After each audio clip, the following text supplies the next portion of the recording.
Most people imagine the ships of the Age of Discovery as vessels that departed in glory, returned with treasures, and wrote history with bravery.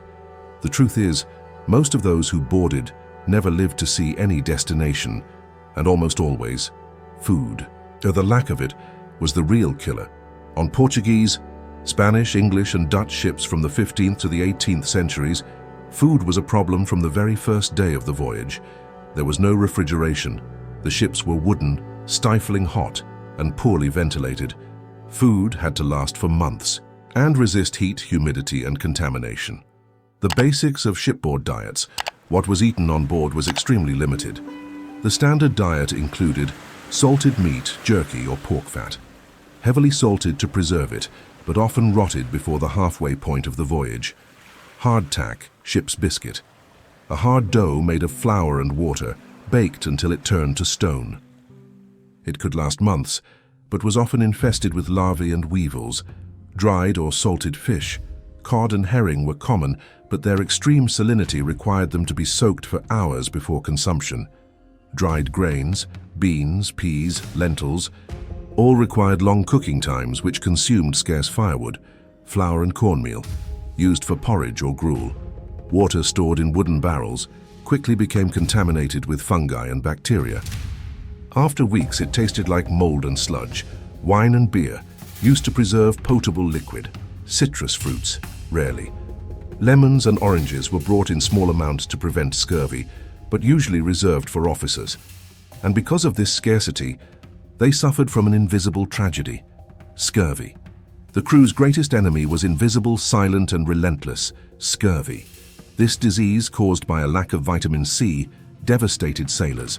First, the gums would swell and bleed. Then, teeth fell out, muscles atrophied, skin blackened with necrosis.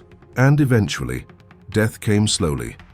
Explorer Jacques Cartier recorded in his 1536 journal that he lost over 25 men to scurvy on a single voyage. On Portuguese expeditions to Brazil, records show that up to 2/3 of the crew died at sea before even reaching the coast. And on pirate ships, was it any different? Not much. The romantic image of pirates with rum, roasted turkeys, and tropical fruits is pure Hollywood myth. Reality on pirate ships was even more precarious. Pirates lived outside the law and had no state support.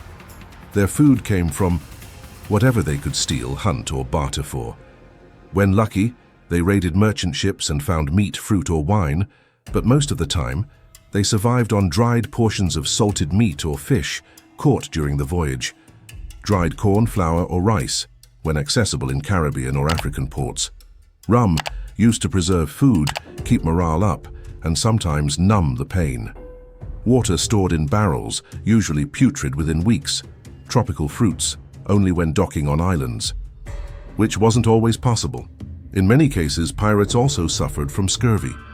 The difference was that, being outside the Navy's rigid hierarchy, they shared provisions more equally, which slightly increased their odds of survival. But even among them, there was hunger, fights over food, and extreme cases. There is a 1704, a record of a pirate ship stranded near the Cayman Islands, where the captain forced men to eat the soles of their boots, boiled with seawater and moldy leaves. In another case, noted in the anonymous diary of a ship's doctor, 3 men died. After eating undercooked shark meat, it was all they had left. What happened when the food ran out? Collapse. Discipline vanished. The weak got sick. The strong stole. Despair spread like fire in a gunpowder hold. Some ships reported cases of cannibalism, rare and often hidden in official records. On certain Atlantic routes, especially during crossings between Africa and the Americas, there were accounts of crew members eating the corpses of the dead. Others boiled leather, sawdust, even rats from the hold. Death by starvation, unlike war, was slow and silent. And those who survived never forgot the taste of fear.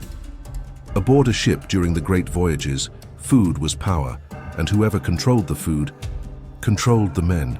It didn't matter whether they were soldiers of the Portuguese crown crossing the Atlantic in search of gold, or pirates looting Spanish cargo ships. The line between order and mutiny was drawn around the food barrels, and that line was almost always crossed. The captain ate better than everyone else. Ship logs reveal an unwritten rule. Captains and officers always ate better than the rest of the crew. While the sailors survived on moldy biscuits, salted meat and putrid water, commanders had access to barrels of wine, reserved fresh fruit, and in some cases, even sweets and spices. An English diary from 1613, written by an anonymous crewman aboard the Swan, describes, "The captain received wine and cured beef, while we in the lower deck ate dried fish that resembled sun-dried leather." This discrepancy bred simmering hatred. And when scarcity hit, the tension became unbearable. Mutinies over food history records numerous mutinies triggered directly by the rationing of food and drink. In 1500, during Pedro Alvarez Cabral's Portuguese expedition, part of the crew threatened to abandon ship when fresh water was redirected to the officers. In 1620, aboard the Mayflower, one of the first ships bound for America, men fought over missing barrels of beer. But nothing compares to what happened in 1712 on the privateer ship El Lobo Negro, off the coast of the Gulf of Mexico.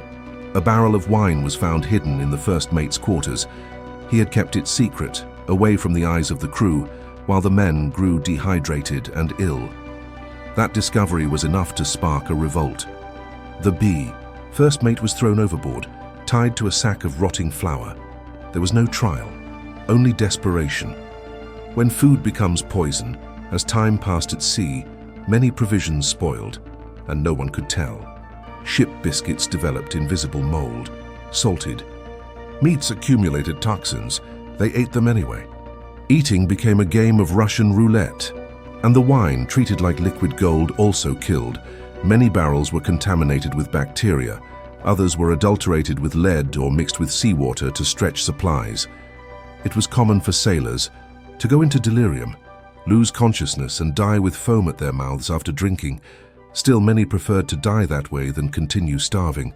There were a few lesser-known foods that were crucial to survival. Each carried with it a faint chance of life.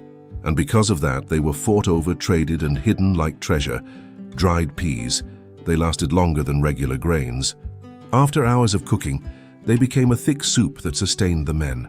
Sauerkraut, brought by Germans and Dutch, it was one of the few sources of vitamin C that helped prevent scurvy. Fermented lemon juice. By the late 17th century, the English began carrying it, a revolutionary idea. Whale oil on whaling ships. In desperate moments, it was used to fry flour scraps or cook spoiled meat. Turtle meat in the Antilles.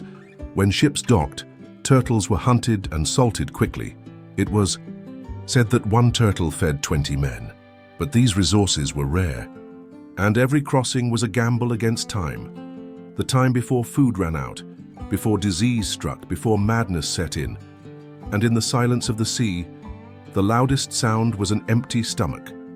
After months of eating worm-infested biscuits, hardened, salted fish and scraping the bottoms of barrels of rotten water, many men disembarked unrecognizable.